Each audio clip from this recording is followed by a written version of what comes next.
Ahora sí. Lo que nos causa estrés son los agentes estresores.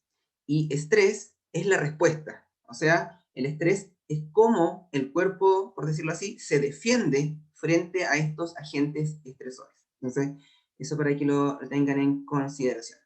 Entonces, lo que nos causa estrés, agentes estresores, y cómo se defiende el cuerpo es estrés. Comenzamos. Una definición así sencilla, y desde el punto de vista biológico, tenemos que el estrés, como ya les mencionaba al principio, se define como una respuesta a un estímulo que crea una presión y que permite al organismo actuar rápida y eficazmente. Entonces, es una respuesta frente a un estímulo que está causando un desequilibrio. A eso se refiere con presión. Desequilibrio puede ser de todo tipo, puede ser incluso emocional, psicológico, físico, etcétera. Todo lo que nos saque del equilibrio sería un agente estresor, y el estrés, que es una respuesta, tiene que activarse para poder eliminar esa presión, ese desequilibrio, y que todo vuelva a funcionar como corresponde. Y que en este lapso de tiempo en que se está luchando contra el agente estresor, sea todo rápido y eficaz. Entonces, recuerden siempre, el estrés es la respuesta.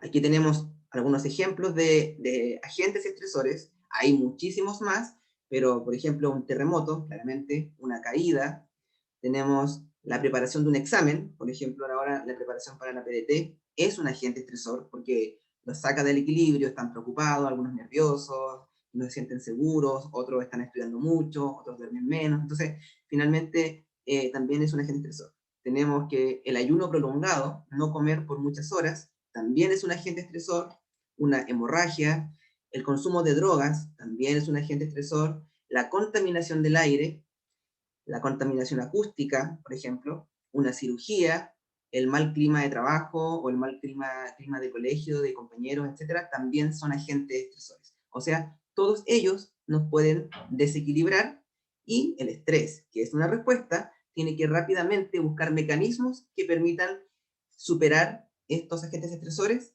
y volver todo el sistema al equilibrio. Entonces, esa es la idea del estrés. O sea, el estrés es bueno. Uno siempre tiende a pensar el estrés es malo, algo negativo. No, el estrés es bueno, siempre y cuando se mantenga en un lapso corto de tiempo.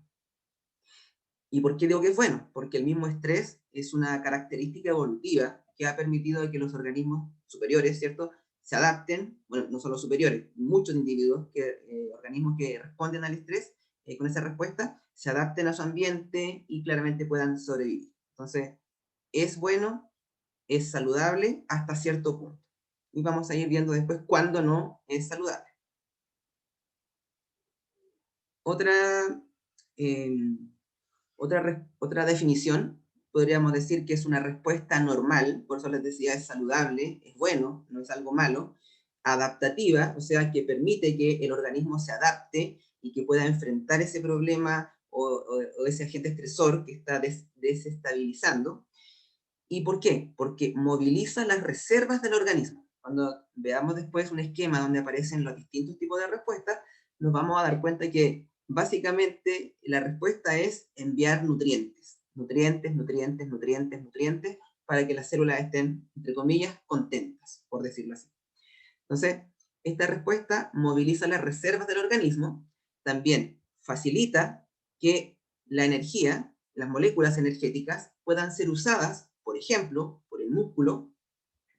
También esta respuesta permite que el corazón y todo lo relacionado con él, el sistema cardiovascular, se eleve, o sea, el corazón late más rápido, se bombea la sangre a ciertos lugares, etcétera, y para de esa manera poder transportar el oxígeno y los nutrientes a los distintos órganos. Entonces, hay algunas actividades que se van a ver favorecidas, se van a ver aumentadas, se van a ver propiciadas, pero también hay otras actividades que no son esenciales, se van a ver disminuidas. Por ejemplo, si fuera una persona adolescente, un niño, y que está en un periodo de estrés, eh, o frente a un agente estresor, se va a detener el crecimiento, porque realmente el cuerpo no necesita crecer en un momento así, entonces se elimina por ese momento, o también la digestión de alimentos se detiene. porque no sería necesario. Entonces, recuerden siempre, esta respuesta del estrés va a aumentar algunas actividades y por otro lado va a detener otras que no se necesitan en ese momento. Y aquí hay un típico ejemplo de un estrés momentáneo, cuando uno va caminando por una calle y aparecen muchos perros y lo asustan a uno, uno se asusta, puede gritar, correr, maldecir, atacarlos, lo que sea, como ustedes quieran reaccionar, pero eso es estrés, algo, un estrés agudo, apareció en el momento y uno tiene que saber cuándo arrancar, o sea, o me defiendo contra los perros o escapo de los perros. Entonces, eso sería un momento, los perros serían un agente estresor y la respuesta que el cuerpo va a tener, ya sea escapar o defenderse, sería la respuesta a estrés. Entonces, es un ejemplo. Siempre cuando el cuerpo, el organismo, se defiende contra los agentes estresores, va a tener dos opciones. Me defiendo o escapo, que es lo que se conoce como lucha o huida. O también se nombra harto en inglés como fight or fly, como luchar o irse. Entonces, esa es la idea del sistema, defenderse o huir. Y esto también se relaciona bastante con las emociones, claramente, porque cuando uno tiene ira, por ejemplo, uno reacciona agresivo, hasta algunas personas pueden golpear a otras cuando están airadas, es porque también se relaciona con el estrés, o las personas que sienten miedo, se esconden, se escapan, no quieren saber nada de nada, ni de nadie, entonces también eso sería huir. Entonces la ira sería un ejemplo de lucha, pero muy negativa y sin dominio, por ejemplo, del cerebro, donde no hay ninguna toma de decisiones si es bueno pegarle a alguien o no.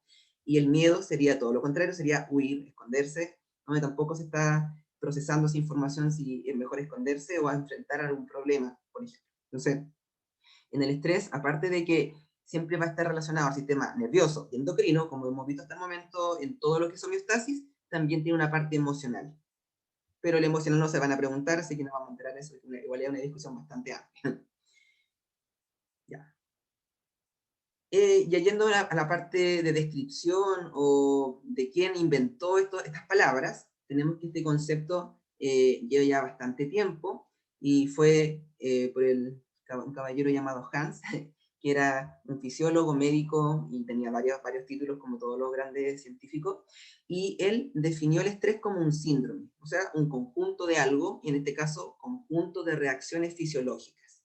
Dijo, no específicas, del organismo a diferentes agentes nocivos del ambiente de naturaleza física o química que atentan contra la homeostasis. O sea, nuevamente volvemos a lo mismo, el estrés es una respuesta, una reacción frente a lo que nos está quitando el equilibrio, o sea, nos está sacando de la homeostasis. Y cómo el cuerpo reacciona y cómo regresa al equilibrio es el estrés. Entonces, eso hay que tenerlo claro. Lo que nos causa estrés se llama agente estresor.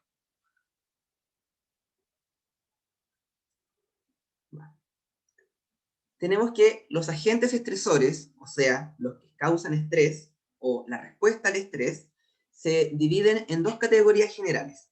Primero, una categoría que es según su naturaleza.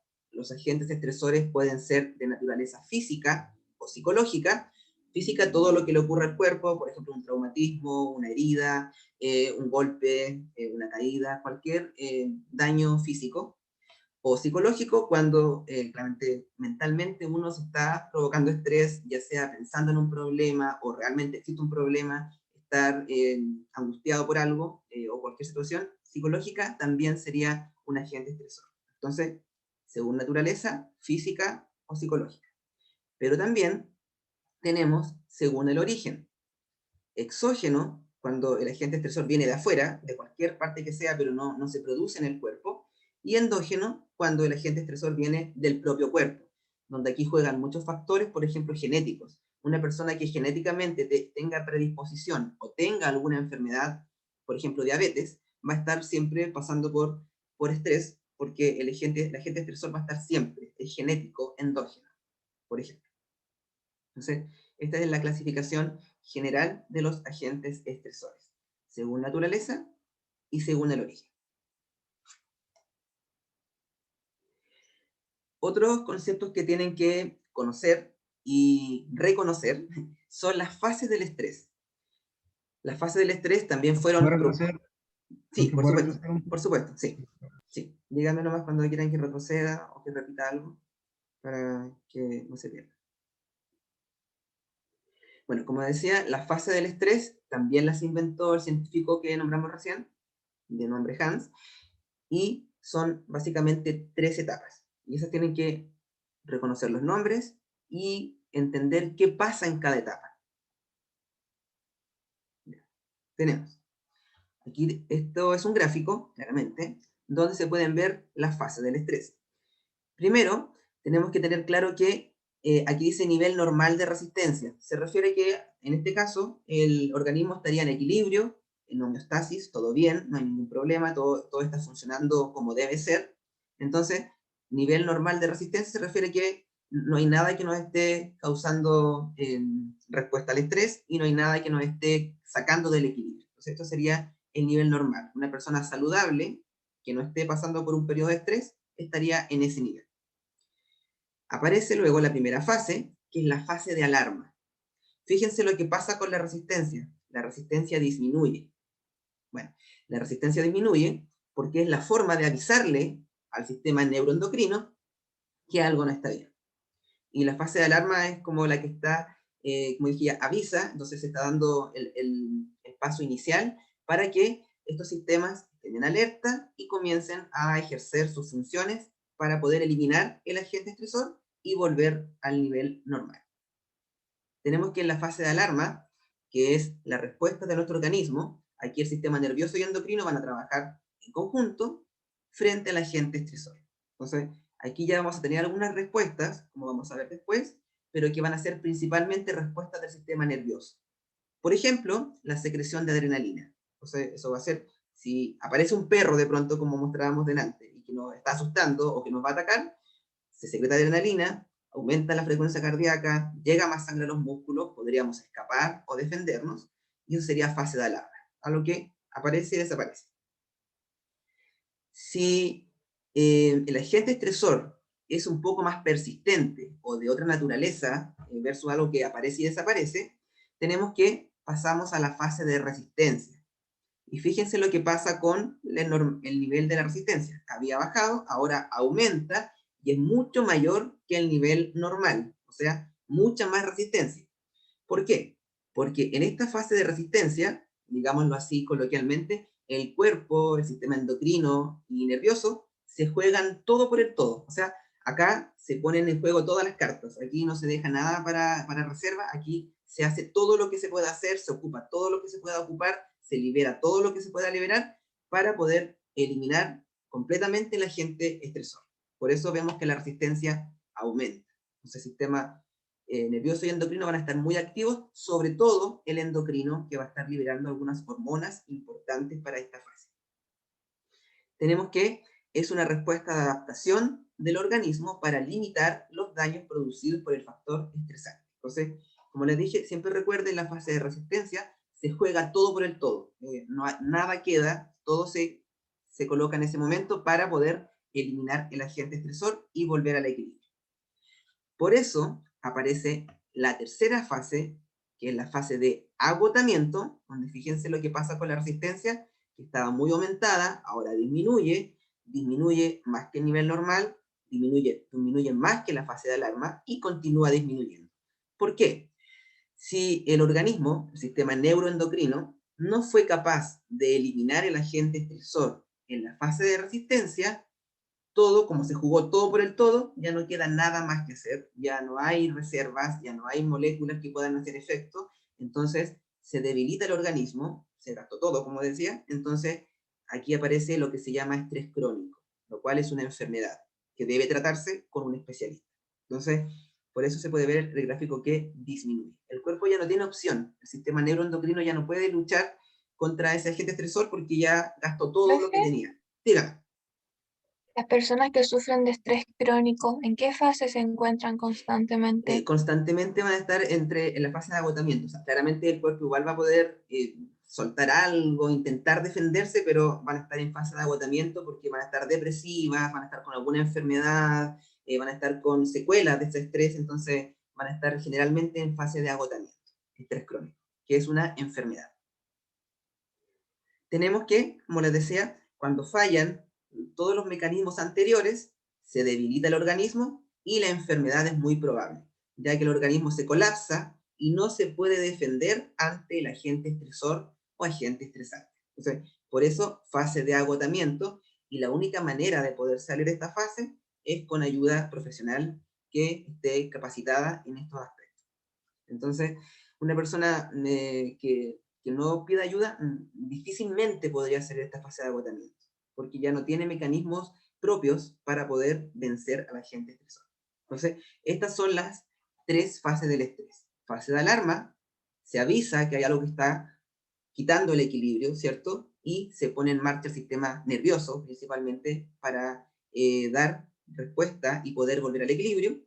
Si el agente estresor es más persistente o es de alguna naturaleza que es un poco más intenso, la fase de resistencia, aumenta la resistencia, aquí aparece el sistema endocrino, y con algunas hormonas ayuda, ¿cierto?, al sistema nervioso para poder vencer al agente estresor. Lo ideal es que siempre se logre y volver de aquí, de este punto, volver al nivel normal. Pero cuando eso no ocurre, viene la fase de agotamiento, donde ya no hay nada más que hacer y el organismo se debilita y aparece el estrés crónico. Hasta la fase de resistencia podría ser un estrés agudo, que es el estrés que aparece y desaparece, o sea, un estrés saludable, que puede durar minutos, horas, unos días, quizá una semana. Si uno tiene una prueba, un día domingo, por ejemplo, y estuvo, va a estar toda la semana con ese estrés agudo, pero cuando ya se acaba eso, se elimina el estrés y se venció al agente estresor.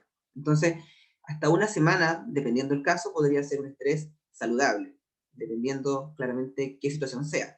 Pero si eso ya dura más, un mes, meses, años, eso es estrés crónico y no tiene solución con los mecanismos neuroendocrinos. Eso para que lo tengan en consideración. Tipo de estrés, como les comentaba, el estrés agudo es el más común. Puede ser muy intenso, dependiendo si es un perro que nos está persiguiendo, va a ser muy intenso porque el organismo tiene que defenderse o huir. También se puede tratar y manejar perfectamente. O sea, el organismo va a poder saber qué hacer con ese agente estresor para eliminarlo y volver al equilibrio. Es a corto plazo e inmediato. O sea, dura poco tiempo y aparece y desaparece y es algo que ocurre de inmediato. O sea, aparece el perro y mi cuerpo reacciona. O sea, inmediato. Surge de exigencias y presiones del ambiente o ideas futuras de peligro. Y por último, la mayor parte de las personas reconocen sus síntomas. O sea, cuando alguien tiene una prueba, siente que está estresado, así como, oh, me siento aquí, siento que duermo mal, o que estoy muy preocupado, etc. Entonces, las personas se pueden dar cuenta de eso. Hay conciencia de que están pasando por un periodo de estrés. En cambio, el estrés crónico se mantiene en el tiempo y surge de exigencias y presiones que son permanentes en el tiempo y puede ser consecuencia también de experiencias traumáticas que se interiorizan y también requiere ayuda profesional, como les mencionaba. Entonces, el estrés crónico es una enfermedad y que la persona tiene que pedir ayuda porque sola no va a poder salir de ese estrés crónico. Entonces, el estrés saludable, el agudo, el estrés no saludable es el crónico. Consecuencias de estar por mucho tiempo con estrés crónico. Se pueden presentar múltiples enfermedades y eso es muy negativo. ¿Qué te ¿Se puede parece? volver un poco, por Sí, favor? por supuesto. Nos vamos a dar cuenta que el estrés crónico va a incidir negativamente en la salud de las personas, porque claramente decíamos que en la fase de agotamiento se gastaron todos los mecanismos endocrinos y nerviosos para poder luchar contra ese agente estresor, y si no se logró, como decíamos en el estrés crónico, va a estar el cuerpo debilitado. Y se debilita de distintas maneras, y eso puede llevar incluso a la muerte, ya sea muerte por la falla de algún tipo de sistema, de alguna enfermedad que aparezca, o a la muerte que la propia persona se la pueda provocar por la depresión, por ejemplo. Tenemos, Profe, antes de que siga una ¿sí? consulta, ¿Sí? mencionó atrás que, por decirlo así, el estrés agudo era el sano. Uh-huh. O sea, igual entiendo que puede ser por el mero sentido de que es momentáneo, entonces en comparación al otro es sano.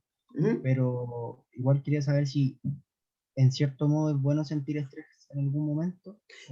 Sí, sí es bueno. Es saludable porque, como les decía, es una respuesta incluso adaptativa evolutiva en el tiempo. O sea, si no pasáramos, no tuviéramos la respuesta del estrés, no podríamos reaccionar a muchas cosas. Por ejemplo, incluso una persona que hace deporte, que no sé, sale a trotar 1 hora, 2 horas, o que hace alguna vez con pesa o con algo, también pasa por estrés porque se está sobreexigiendo el cuerpo. Y si no tuviera esa respuesta, no podría el cuerpo adaptarse y responder bien. Entonces eso es saludable, porque permite que el cuerpo reaccione y responda de la manera correcta. Por ejemplo, enviando más flujo sanguíneo en el deporte, enviando más glucosa, entre otras. Entonces por eso digo que es saludable, porque aparece puntualmente por algo específico y después desaparece.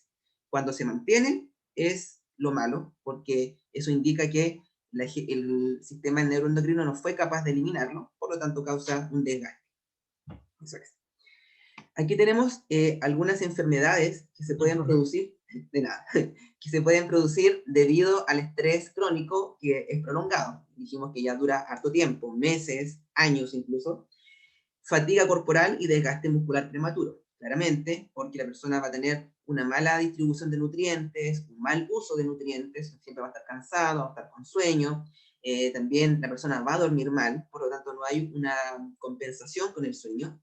Los músculos también se van debilitando por lo mismo que decía, una mala utilización de los nutrientes, de la energía.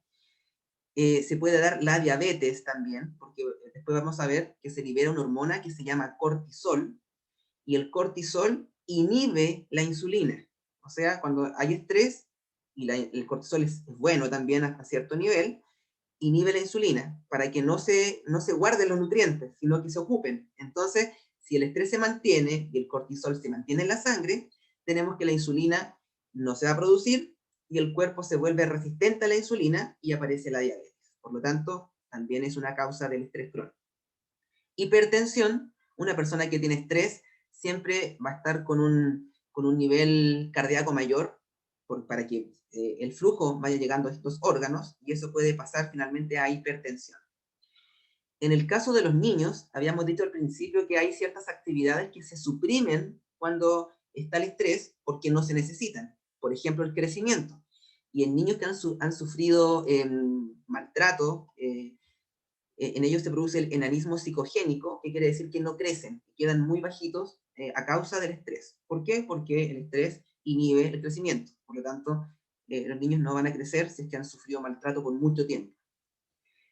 También hay descalcificación ósea, porque dijimos que los nutrientes y moléculas no se ocupan de la manera correcta. Impotencia sexual, supresión ovulatoria, que podría incluso llevar a la esterilidad en mujeres, pérdida del impulso sexual. Aquí viene algo que es de lo más grave, depresión inmunológica, porque volviendo al cortisol, más que con asterisco, el cortisol, aparte de, dijimos, inhibir la insulina, el cortisol también inhibe, en parte, la acción del sistema inmunológico.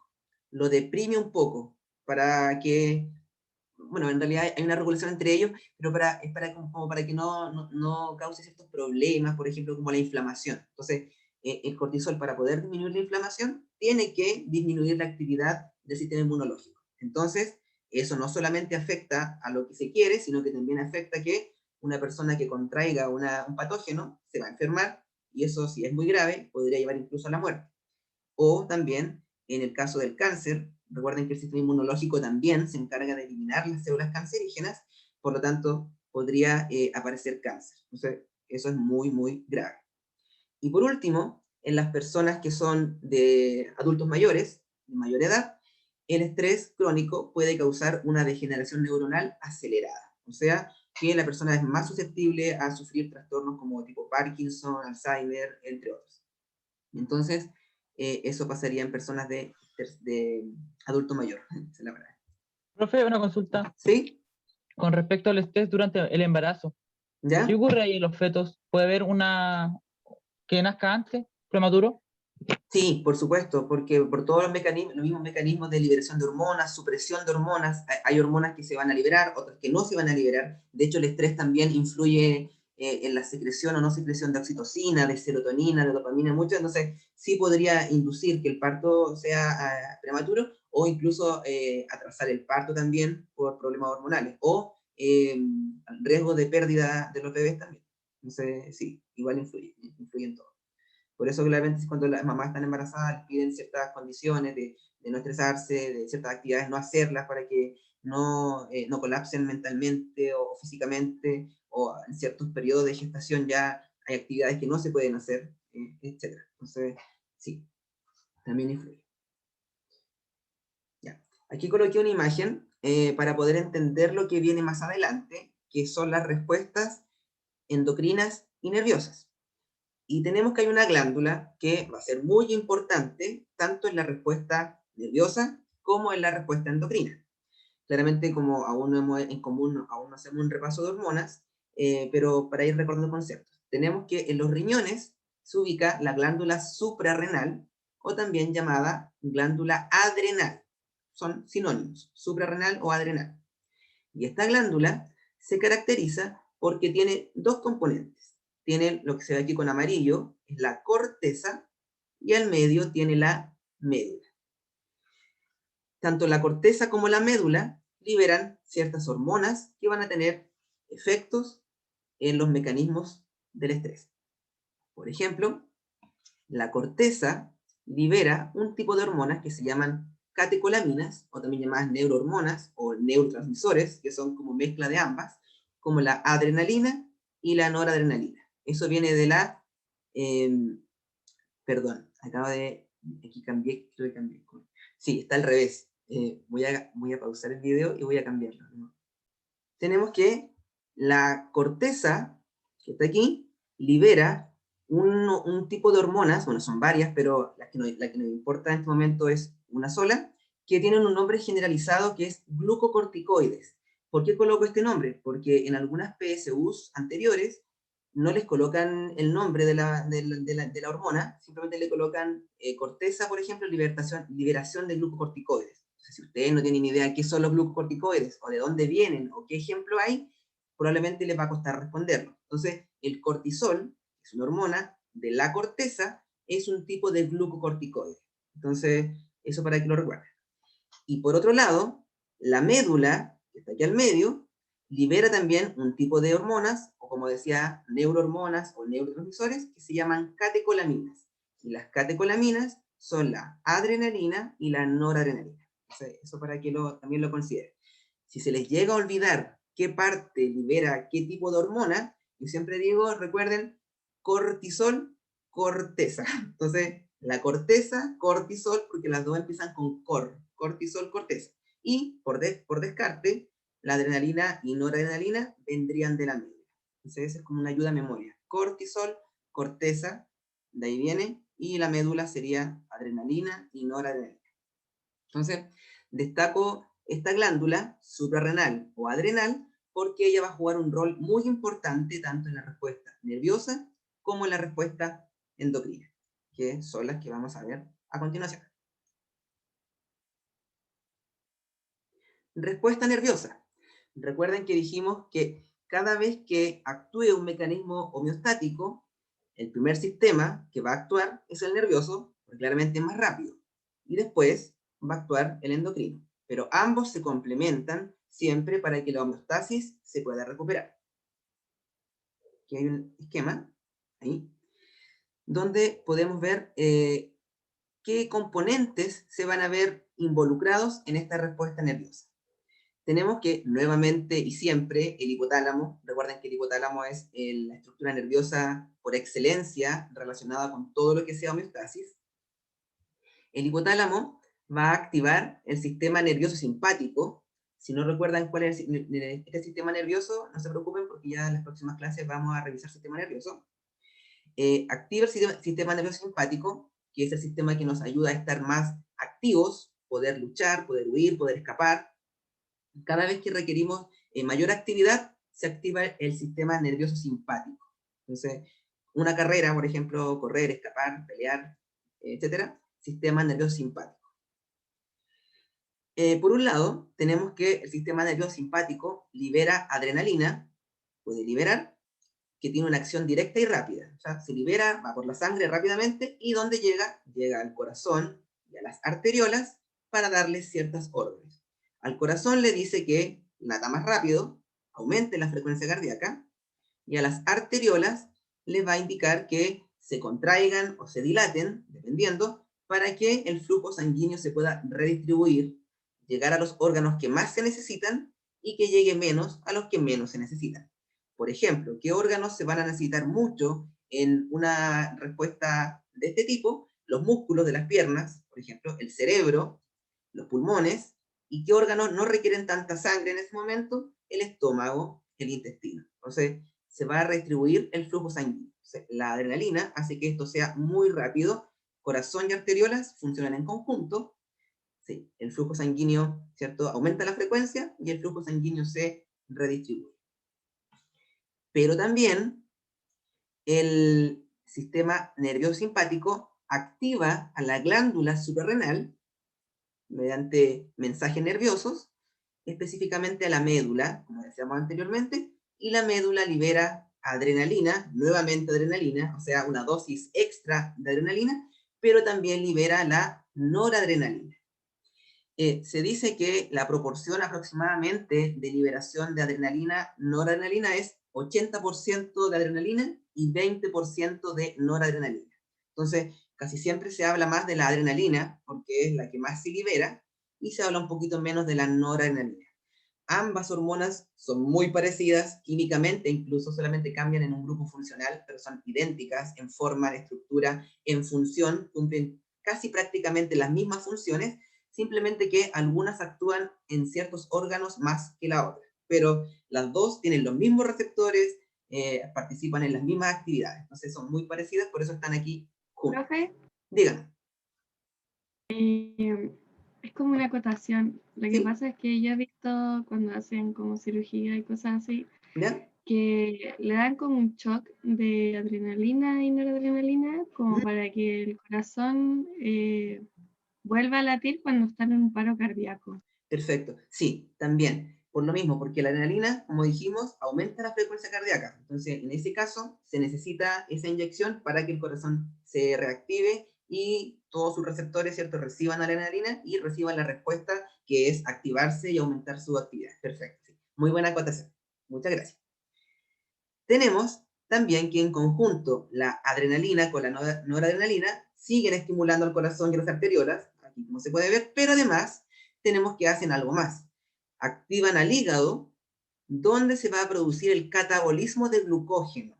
O sea, que el glucógeno, recuerden que el glucógeno es una acumulación de glucosas de reserva, energía a largo plazo de reserva, y lo que pasa con el glucógeno se comienza a romper. Y al romperse, se empieza a liberar glucosa a la sangre.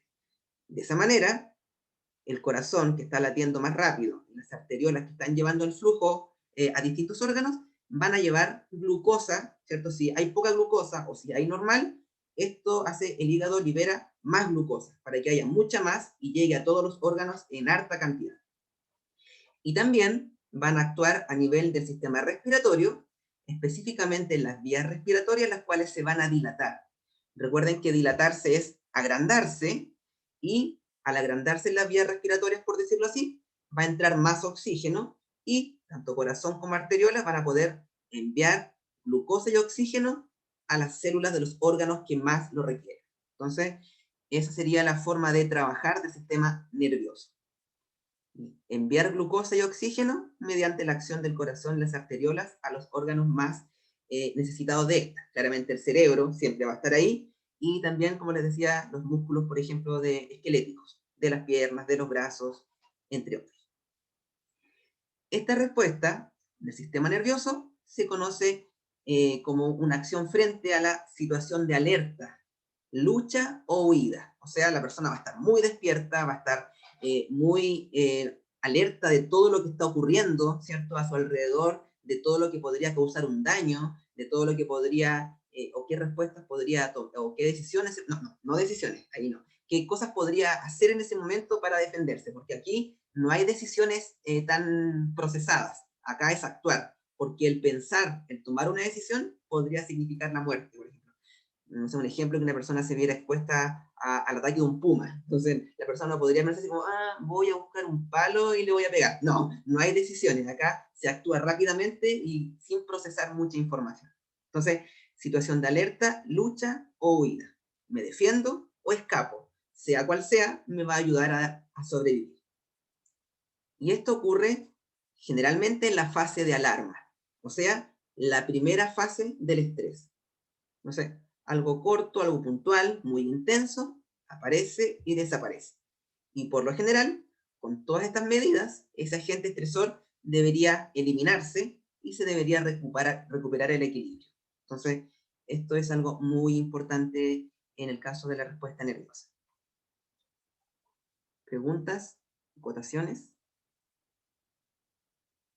Ya. Entonces, este esquema sería interesante que cuando estén haciendo un resumen o estudiarlo, lo puedan dibujar quizás para ir recordando los pasos. Pero aquí recuerden el rol importante de la médula suprarrenal, porque es la que va a liberar estos dos neurotransmisores. Claramente el simpático también, pero si él no estudia, no, él tiene que estar porque activa la médula, pero la médula va a liberar la mayor cantidad de neurotransmisores. Entonces, eso sería con respecto a la respuesta nerviosa. Luego, tenemos la respuesta endocrina, que aparece después y complementa a la anterior. Aquí tenemos un esquema. Una pregunta. Dígame. ¿El cortisol qué función tiene? Ahora vamos a hablar de él. Ahora viene el cortisol, que es en la respuesta endocrina. Sí. ¿Puede haber respuesta nerviosa sin endocrina? Sí, puede haber respuesta nerviosa sin endocrina. Por ejemplo, en el estrés agudo, en el caso de una persona que se defiende contra un perro, supongamos que la respuesta fue escapar del perro, nunca se liberó probablemente cortisol, ni se requirió la respuesta endocrina. Fue simplemente con el nervioso, la persona escapó y listo, se salvó. Entonces, Bien. podría haber. ¿Eso se mantiene? ¿Perdón? ¿Como que se mantiene en el tiempo para el agente para que se active esto también? La endocrina, sí. La endocrina sería en el caso de que el agente estresor sea algo mucho más largo. Probablemente, por ejemplo, podría ser en el caso de una prueba, un examen, que requiere varios días. No es solamente que aparezca en un momento, sino varios días van a estar involucrados. Entonces, también va a estar la respuesta nerviosa, pero además aparece la respuesta endocrina para que ese agente estresor se pueda luego, ¿cierto?, superar. Sí, Ya, esta aparece, de nada, esta aparece después. Ya, yo dividí acá en dos, porque si colocaba el mismo dibujo iban a ser muchas letras, pero básicamente acá está la hipófisis y aquí está la hipófisis de nuevo. Entonces coloqué dos respuestas, pero primero enfoquémonos en la primera parte. Nuevamente el hipotálamo, recuerden siempre, el hipotálamo es el más importante órgano nervioso en la homeostasis, pero esta vez va a tener respuesta hormonal. Acá tenemos la primera respuesta. Aquí aparecen los códigos de las hormonas, por si aún no conocen los nombres, para que los vayan reconociendo. El hipotálamo libera la hormona CRH, que se llama hormona liberadora de corticotropina. Esta hormona va a la hipófisis, a la adenohipófisis, y la adenohipófisis libera la hormona ACTH, que es la hormona adrenocorticotrópica, ACTH. Esa hormona va a la glándula suprarrenal, a la corteza, recuerden, corteza, cortisol. Y de esa manera la corteza puede liberar cortisol, que es básicamente la hormona del estrés. Porque con esto, con el cortisol, tendría que ser ya muy probable que sí o sí se recupere el equilibrio, que se pueda quitar el agente estresor, es la hormona por excelencia. Y si ya el cortisol no es capaz de hacerlo, ya como que ya no hay más alternativas. Es la hormona del estrés. Tenemos que el cortisol tiene muchísimas funciones, pero vamos a destacar solamente algunas.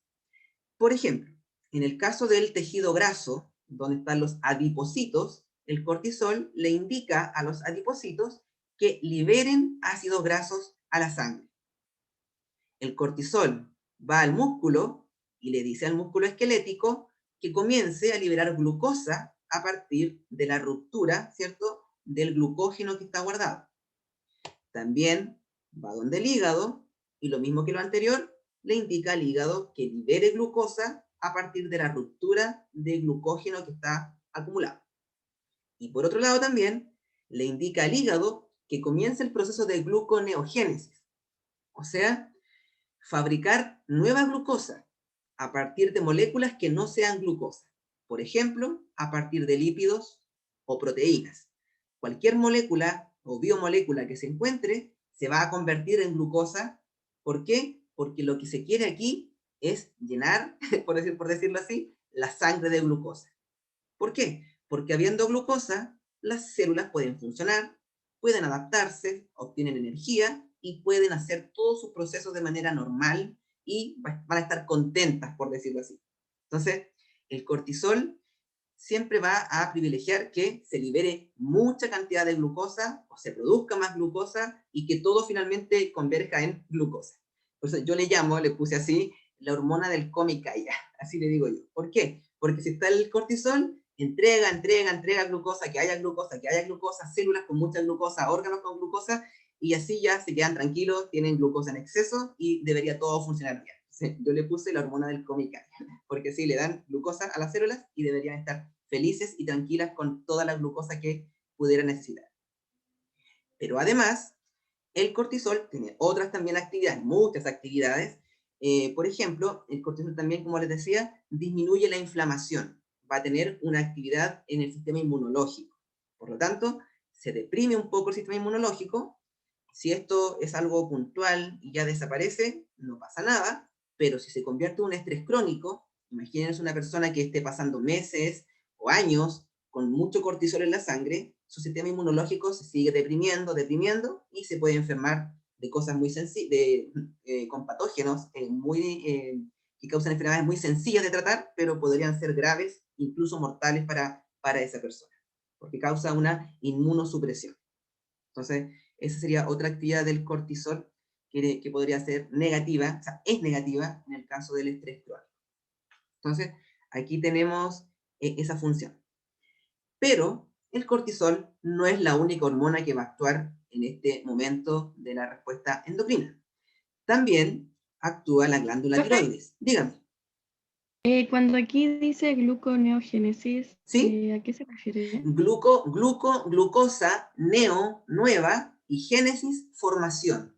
Nueva formación de glucosa, por decirlo así, que es producir glucosa a partir de componentes que no sean glucosa. Por ejemplo, ácidos grasos o proteínas. Se toman ellos, se pasan por vías metabólicas específicas y se convierten en glucosa. Ya no es ácido graso, ahora es glucosa. ¿También lo hace el cortisol o es propio El del cortisol, hígado? sí, ocurre en el hígado, pero por orden del cortisol. El cortisol le entregó esa respuesta, esa orden. ¿Sí? Ah, ok, gracias. De nada. Tenemos que, nuevamente la hipófisis, esta vez el hipotálamo libera la hormona TRH, que es la hormona liberadora de tirotropina. Esa hormona actúa también en la adenohipófisis, y la adenohipófisis libera la hormona TSH, que es la hormona estimulante de tiroides. Me dice toroides, pero es tiroides. Y la tiroides, de aquí, va a liberar las hormonas T3 y T4. Recuerden que cuando hablábamos de regulación de la temperatura, dijimos que la hormona T4 es la que más abunda en la sangre, pero esta se convierte en T3 y la hormona T3 es la activa, es la que realmente va a realizar las funciones hormonales. ¿Y qué hace estas hormonas? Incrementan la degradación de glucosa para que se produzca ATP. O sea, el cortisol permitió que haya mucha glucosa, y la T3 y T4 van a hacer que esta glucosa se utilice. De esa manera se produce ATP, que se va a poder usar en distintas funciones metabólicas de todas las células. Entonces sí, se complementan ambas glándulas con sus funciones, y la respuesta endocrina va a ser mucho más poderosa, por decirlo así. Entonces, ¿qué pasa aquí? Tenemos que en general todas estas respuestas generan un aumento de la actividad metabólica. O sea, hay un aumento de la actividad celular, específicamente del catabolismo. O sea, ruptura de moléculas para obtener energía. Entonces, aumenta el metabolismo. Y tenemos que esta respuesta endocrina se relaciona con la fase de resistencia, o sea, la segunda fase del estrés. Por eso veíamos que el gráfico subía ¿Por qué? Porque aquí se están poniendo en juego muchas actividades biológicas. Entonces aquí, en este momento, como yo les decía, el organismo se juega todo por el todo. O sea, si con esto ya no hay una forma de quitar el agente estresor, por eso el sistema se deprime, porque ya no hay más cartas que jugar, ya se jugó todo por el todo, entonces se debilita. Piensen también, se ocuparon reservas de grasa, se ocuparon reservas de azúcar, se produjo más azúcar a partir de reservas de otros tipos de nutrientes, entonces se ocupó todo lo que se podía ocupar, y ya no hay más que hacer, más que agotamiento y enfermedad. Entonces, estas serían las dos respuestas importantes del estrés. ¿Alguna consulta? ¿Alguna acotación? Díganme. ¿Para qué sirve liberar ácidos grasos? Ácidos grasos van a servir porque, bueno, por un lado, recuerden que las mitocondrias también pueden ocupar ácidos grasos para obtener energía, pero también los ácidos grasos se pueden convertir en glucosa. Entonces, tiene ambas opciones. Oh, qué bacán. Sí, eso es muy interesante. Sí, así que eso. Bueno, en todo caso, en el cuerpo y en distintas células encontramos metabolismos variados, re variados. O sea, a veces se pueden convertir cosas como que nada que ver con una y se convierte en otro tipo de molécula, y eso puede pasar. Eso es lo genial del metabolismo de distintas sustancias. Ya, entonces esta sería la respuesta al Profe, una estrés. consulta. Díganme. ¿Qué órgano liberaba la T4 y T3? La glándula tiroides. Esta, Ya. la glándula de la tiroides. Sí. Profe, Dígame. Profe, ¿Sí? el nombre que habla Joaquín primero. gracias. ¿Cómo guste? Consulta, el que libera el TSH en el segundo es igual la adenohipófisis, como en Sí, el caso anterior. sí. En ambos casos es la adenohipófisis. Pero también podrían decir solamente hipófisis, que sería lo mismo, pero especifiqué la adenohipófisis para hacer la diferencia con la neuro. Sí. No, porque por si llegasen a hacer esa pregunta, así como tan específica, se ya. podría ver. Entonces, Claro, para claro. tenerlo. Sí, Gracias. es una buena acotación. De nada. Ignacio. Por ejemplo, cuando una persona tiene una respuesta ante un agente estresor, pero queda como en estado de shock, ¿ahí qué pasa? ¿Porque tiene como la misma respuesta, solamente que no se mueve o no hace nada? Ah, claro, sí, es la misma respuesta. Claro, la persona, porque eso va a afectar quizás al sistema, o sea, va a afectar al sistema nervioso y a otro tipo de respuestas, pero el cuerpo igual va a estar internamente quizás liberando algún tipo de hormona, en este caso como cortisol o neurotransmisores que permitan que igual el cuerpo tenga esa capacidad, pero algo del sistema nervioso no puede hacer su efecto. Entonces, claro, igual van a haber respuestas, pero va a ser más lento o menos notorio que una persona que no pase por eso. Pero igual hay respuestas. Claro. Gracias, profe. Claro, de nada. De hecho, también, ahora que me acuerdo una vez, Joaquín, hace como 2 clases atrás, preguntó por un shock de hemorragia. También el cortisol puede trabajar en ese aspecto cuando hay hemorragias. Por ejemplo, el cortisol también ayuda a que se libere una hormona que retiene la cantidad de sales minerales de la orina. O sea, que no se eliminen, sino que se queden. Entonces, cuando hay una hemorragia, por ejemplo, esa hormona que es la aldosterona, ella hace que se retengan los minerales y de esa manera se retiene agua. Y al retenerse el agua, se puede mantener ese flujo constante en la sangre para poder compensar, en cierto modo, que nunca va a ser completo, la pérdida de sangre. Entonces, hay muchas más funciones del cortisol también, pero estas serían las principales. Nunca le van a preguntar esas rebuscadas como las que le acabo de decir. Así que tranquilidad en eso. Ya, y para ir terminando, nos queda lo último. En el temario dice hacer la relación entre sueño y estrés, que decía homeostasis térmica, el estrés, y después dice sueño y estrés, suponiendo que el temario va a ser el mismo, y yo creo que va a ser así. Entonces, primero tenemos que hablar muy general del sueño muy general. Probablemente los que están en cuarto medio, el año pasado hablaron en tercero medio, en Ciencias para la Ciudadanía, hablaron del sueño y la vigilia, que es un tema que se ve ahí, así que quizás van a recordar algunos conceptos. Tenemos que la vigilia y el sueño son estados fisiológicos, claramente, que funcionamiento de distintos órganos, que van ocurriendo de manera cíclica. O sea, ocurre uno, después ocurre el otro, el sueño, después la vigilia, sueño, vigilia, y se van a acompañar siempre de cambios conductuales, emocionales, neurofisiológicos, neuroquímicos, vegetativos, endocrinos, entre otros. Hay muchas respuestas y muchos sistemas que van a estar involucrados aquí. Pero básicamente, tenemos que tener en cuenta que el sueño es una actividad biológica muy necesaria porque va a permitir que el organismo se repare, principalmente el sistema nervioso. O sea, cuando estamos durmiendo, las neuronas que tengan quizás algún daño, algo que le falte, mielina, por ejemplo, o algún neurotransmisor que haya que producir porque se ocupó mucho, etc., en ese momento del sueño se están produciendo, reparando. Si la persona no duerme bien, esta reparación no se va a llevar a cabo de la mejor manera, va a quedar incompleto o no se va a producir, y por lo tanto eso va a llevar a desgaste y claramente estrés.